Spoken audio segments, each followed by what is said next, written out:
menjelaskan tentang dampak sosial informatika. Sebelumnya, perkenalkan, nama saya Geisha Almi Wahyuntias. Saya Gianita Nofbrianti. Saya Putri Yunita Ramadhani. Saya Anggun Trifani. Oke, jadi di sini saya akan menjelaskan tentang dampak positif dan dampak negatif. Informatika atau teknologi informasi dan komunikasi memiliki banyak dampak positif. Di antaranya, komunikasi memudahkan komunikasi jarak jauh seperti bertelepon, berkirim pesan, dan berinteraksi melalui media sosial. Yang kedua ada pendidikan, memudahkan akses informasi dan pembelajaran jarak jauh melalui e-learning. Yang ketiga ada kesehatan, memudahkan konsultasi dengan dokter secara virtual dan menerima obat di rumah. Yang keempat ada perdagangan, memudahkan berbelanja online melalui e-commerce.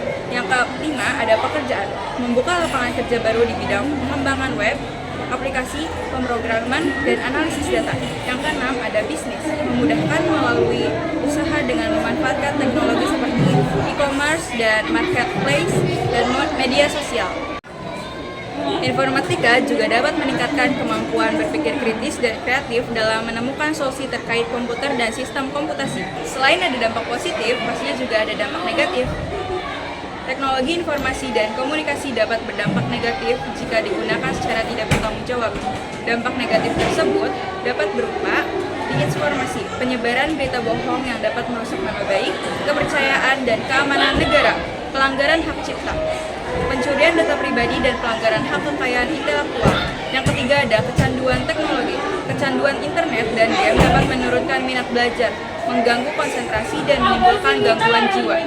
Yang keempat ada kejahatan cyber, pencurian data pribadi, penipuan dan tindak pidana lainnya. Untuk mengatasi dampak negatif tersebut, kita dapat yang pertama, menghindari pemakaian telepon seluler yang berfitur canggih oleh anak-anak di bawah umur. Yang kedua, membaca buku-buku yang bersifat edukatif dan keimanan. Yang ketiga, mengatur waktu untuk berada di depan komputer atau televisi. Baik, saya di sini akan menjelaskan dan menyebutkan beberapa cara untuk mengatasi kejahatan online. Kejahatan online atau yang biasa kita kenal sebagai cybercrime, yaitu suatu tindakan kejahatan yang berkaitan dengan komputer maupun perangkat jaringan yang dilakukan secara online. Tindakan kriminal ini bisa menargetkan siapa saja dan tentu akan mengakibatkan kerugian bagi korban. Berikut beberapa cara untuk mengatasi kejahatan online. Yang pertama, akses jaringan Wi-Fi yang legal secara manual dengan memasukkan kata sandi. Yang kedua, hindari mengakses email, melakukan transaksi keuangan secara online, atau membuka akun dompet digital. Yang ketiga, aktifkan enkripsi kata sandi untuk menjaga kerahasiaannya. Yang keempat, melaporkan situs web phishing atau penipuan online yang dilakukan dengan menyalin situs web asli untuk mencuri data penggunaan. Jadi saya akan menjelaskan tentang sejarah media sosial. Awal mula terciptanya media sosial sendiri terjadi pada 24 Mei 1844. Media sosial awalnya adalah serangkaian titik dan garis elektronik yang diketik pada mesin telegraf. Komunikasi digital bersama dengan asal-usul internet modern dan pengertian media sosial saat ini dipelopori oleh munculnya Advanced Prevention Project Agency Network yang dilakukan pada tahun 1969. Jaringan digital ini diciptakan oleh Departemen Pertemanan AS membutuhkan para ilmuwan dari 4 universitas untuk saling berbagi perangkat lunak, dan data lainnya. Kemudian pada tahun 1987, Pegasus meluncurkan jaringan digital nasional yang lebih kuat dengan nama NSFNet.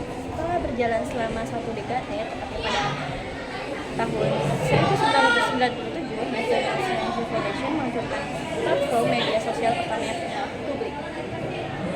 Namun, menurut Trend History of Social Networking di situs Digital Trends, tumbuh dan kembangnya internet pada sekitar tahun 1980 sehingga 1990 berpotensi untuk memperkenal layanan komunikasi online.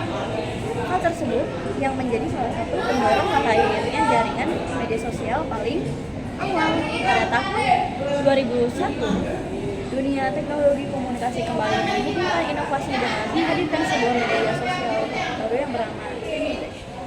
Sementara itu, sebagai salah satu bentuk awal yang dari media sosial telah dilanjutkan pada tahun 1999. Weblog atau blog yang bernama situs penerbitan jurnal mulai banyak diminati oleh banyak orang mendapatkan popularitas paling tinggi. Masih di media sosial, layanan sosial jaringan MySpace berhasil mengikuti tahun 2003 dan berkembang menjadi salah satu situs web yang paling banyak dikunjungi di internet tahun 2006. Namun pada tepatnya 2008, keperkasaan MySpace juga berhasil dikalahkan oleh Facebook sebagai raksasa di dunia internet. Google juga pernah mencoba meluncurkan media sosial pada tahun 2012 dengan Google Plus. Menjelaskan etika media sosial. Etika media sosial adalah prinsip yang mengatur perilaku pengguna media sosial dalam berinteraksi dan berbagi informasi di platform media sosial. Contoh diantaranya adalah yang pertama, kejujuran. Berikan informasi yang akurat dan jujur di media sosial. Yang kedua, privasi. Jangan membagikan informasi pribadi orang lain tanpa izin. Yang ketiga, anti-bully. Jangan melakukan tindakan bullying atau pelecehan di media sosial. Dengan mengikuti etika media sosial, kita dapat menciptakan lingkungan online yang positif, aman, dan nyaman bagi semua pengguna. Di sini ya, saya akan menjelaskan keamanan data online dan informasi. Keamanan data online dan informasi adalah suatu hal yang sangat penting dalam era digital ini. Berikut beberapa alasan mengapa keamanan data online dan informasi sangat penting. 1. Perlindungan identitas. Keamanan data online dan informasi membantu melindungi identitas pribadi dan pencurian dan penyalahgunaan. 2. Pencegahan penipuan.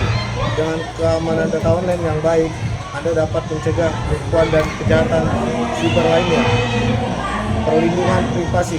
Keamanan data online dan informasi membantu melindungi privasi Anda dari akses tidak sah.